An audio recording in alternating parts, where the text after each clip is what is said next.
देखते हैं खास कार्यक्रम मेरा वास्तु मेरा भाग्य में। और आज का कार्यक्रम बेहद ही खास लेकर आए हैं क्योंकि आज हम बात करेंगे आपके घर के कोनों के बारे में। जी हाँ, कोने हम इसलिए कह रहे हैं क्योंकि वहां पर कहीं ना कहीं आपको जाले लगे हुए नजर आ सकते हैं। जी हाँ, मकड़ी के जो जाले होते हैं ये इस कदर वास्तु दोष को घर में लेकर आते हैं, इसका अंदाजा शायद आपको नहीं हो सकता है। आलस के चलते या लापरवाही के चलते आप घर में जाले लगे हुए छोड़ देते हैं, लेकिन घर के कोने कोने पर इसका इतना बेकार और इतना ज्यादा नकारात्मक असर पड़ता है जिसका आप बिल्कुल भी अंदाजा नहीं लगा सकते हैं, सोच नहीं सकते हैं। लेकिन इस दौरान जब आपकी नेगेटिविटी घर में आ ही गई है तो फिर क्या उपाय कर सकते हैं, इन सभी बातों पर चर्चा करने के लिए हमारे साथ स्टूडियो में मौजूद है देखे जाने वाले वास्तु एक्सपर्ट डॉक्टर आनंद भारद्वाज जी। इससे पहले हम भारद्वाज जी का स्वागत करेंगे और कुछ खास जानकारी हम जानेंगे इनसे आज के शो के बारे में। भारद्वाज जी, बहुत बहुत स्वागत है आपका। धन्यवाद। आप क्या बताना चाहेंगे आज के विषय के बारे में? आज हम बताना चाहेंगे कि ऐसा होता है कि किसी भी मकान में जब हम देखते हैं कि वहां पर बहुत सारी समस्याएं बढ़नी शुरू हो गई हैं, तो लोग अक्सर ये वर्ड बोलते हैं कि देखिए मैं जो है बहुत सारे मकर जाल में फंस गया हूँ।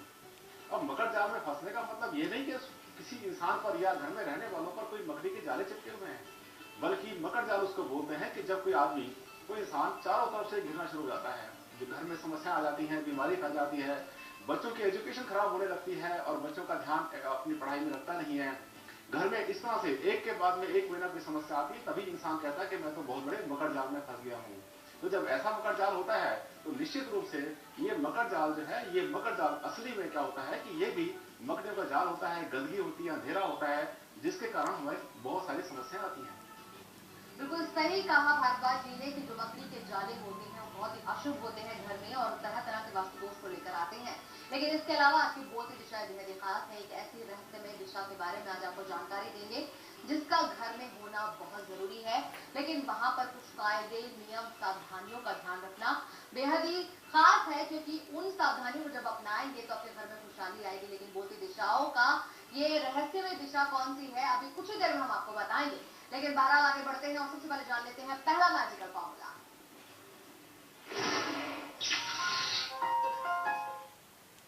सबसे पहला मैजिकल फार्मूला आप नोट करें कि घर की जो नॉर्थ ईस्ट की दिशा है, जिसको कि वास्तुशास्त्र में हम कहते हैं कि सबसे अच्छी दिशा है, सबसे शुद्ध दिशा है, और इसको हम कहते हैं ईशान कोण। साथियों, ईशान कोण इसको ऐसे ही नहीं बोलते, इसको हम कहते हैं ईशान कोण इसलिए क्योंकि यह है ईश का स्थान। ईश का स्थान यानी घर का सबसे पवित्र भाग, जहां से आता है ज्ञान, जहां से आती है बुद्धि, हमें जहां से बच्चों की एजुकेशन अच्छी होती है। लेकिन अगर इस ईशान कोण में ही हमने ध्यान नहीं दिया और यहाँ पर गंदगी होती है, खास तरीके से अगर यहाँ पर मकड़ी के जाले दिखाई पड़ते हैं और आपने वहां पर सफाई नहीं की, तो ये मान के चलना कि बच्चों के एजुकेशन पर इसका नेगेटिव असर पड़ने वाला है और इसका असर आपके बच्चों की पढ़ाई में दिखाई पड़ेगा, जो कि बहुत ज्यादा क्रूशियल होता है।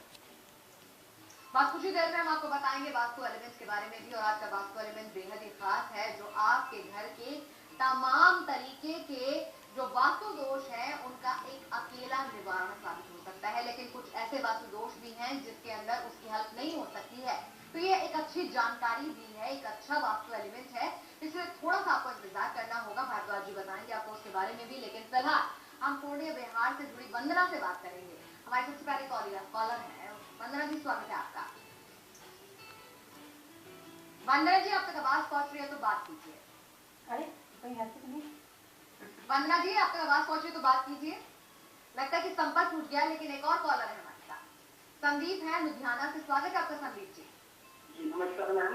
नमस्कार डॉक्टर साहब नमस्कार। नमस्कार। मैं सात आठ साल हो गया है, मैं एक मकान लिया था। हाँ जी। जिसकी दिशा चढ़ते वाला है। हाँ जी।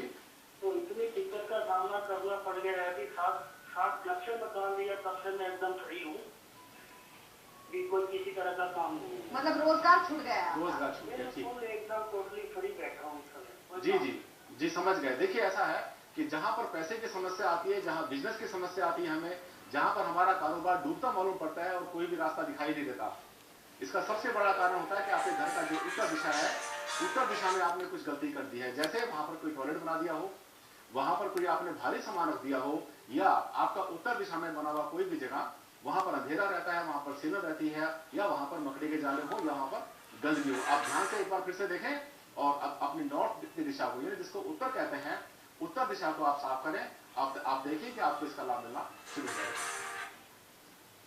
और चलिए अब आगे बढ़ते हैं और अब भारद्वाज जी से जान लेते हैं दूसरा मैजिकल फॉर्मूला।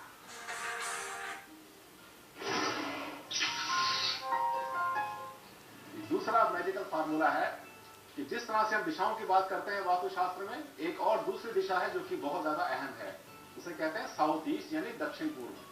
साथियों, दक्षिण पूर्व जो स्थान होता है उसमें वास्तु के अकॉर्डिंग वहां पर किचन होनी चाहिए। किचन का अर्थ यह हुआ कि वहां पे खाना बनता है जो कि आपके शरीर को मिलता है। इसका मतलब जो हमारे शरीर का ईंधन है वो वहां तैयार होता है साउथ ईस्ट में, यानी साउथ ईस्ट अग्निकोण हो गया और अग्नि के कोण के अंदर वहां पर बनता है खाना आपका। यदि आपने अग्निकोण में जहां से आपको भोजन मिलना है, जहां से भंडारा होना है और जहां से आपकी सेहत बननी है, यदि वहीं पर आपने मकड़ी के जाले देखे, आपने वहां पर सफाई नहीं की और वहां पर आपने देखा कि गंदगी हो रही है, तो ये मान के चलना कि आपकी हेल्थ के ऊपर बिल्कुल नेगेटिव असर पड़ने वाला है। यदि ऐसा हो रहा है तो इसको तुरंत साफ करें।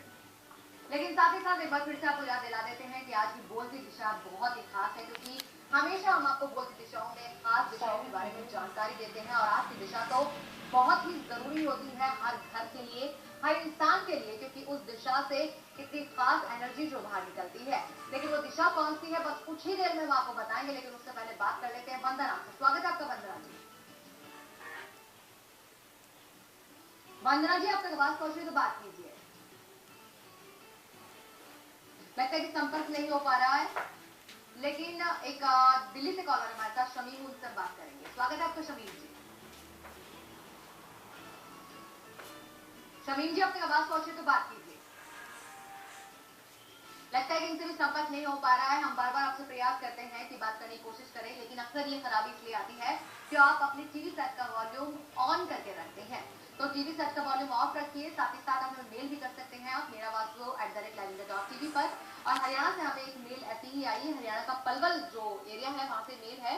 भारद्वाज जी, प्रीति गुप्ता है हमारे साथ, जिन्होंने मेल भेजी है और ये अपने घर के डोर के बारे में जानना चाहती है। जो इनका मेन डोर है और जो किचन है वो साउथ वेस्ट कॉर्नर में है, और ये जानना चाहते हैं कि स्वास्तिक इन्होंने कॉपर का है जो कि उन्होंने साउथ में हैंग किया है, साउथ वेस्ट में जो है मेन डोर पे इन्होंने लटकाया है किचन के, और किचन में भी ये जानना चाहते हैं कि इसके बाद इसको कैसे आप ये इसका रख रखाव कर सकते हैं, चेंज करना चाहते हैं। हाँ, देखिए ऐसा है कि आप यदि किचन को आपने साउथ वेस्ट में बनाया हुआ है, तो जैसे मैं हमेशा बताता रहता हूँ कि आप लोग किचन को हमेशा साउथ ईस्ट में बनाइए। यदि साउथ ईस्ट में किचन आपकी बनी हुई नहीं है और आपने स्वास्तिक का उसमें प्रयोग किया हुआ है, बहुत अच्छा किया आपने। कॉपर स्वास्तिक कोई बुराई नहीं है, इससे बेटर रहता है वहां पर चांदी का स्वास्तिक। यदि चांदी का स्वास्तिक यूज करें तो बहुत अच्छा है। यदि कॉपर का स्वास्तिक है तो ध्यान दें, इस स्वास्तिक की जो जगह है, दिशा है, वो पूर्व में होती है। यदि आपने पूर्व दिशा में इसको यूज किया हुआ है तब तो आपको इसका लाभ मिलेगा। यदि आपने पूर्व दिशा में इसको यूज नहीं किया हुआ है तो आपको इसका लाभ नहीं मिलेगा। इसको तुरंत चेंज करें और वहां से हटाकर जहां लगाया आपने उसको पूर्व दिशा पर लगाएं तो आपको इसका लाभ मिल जाएगा।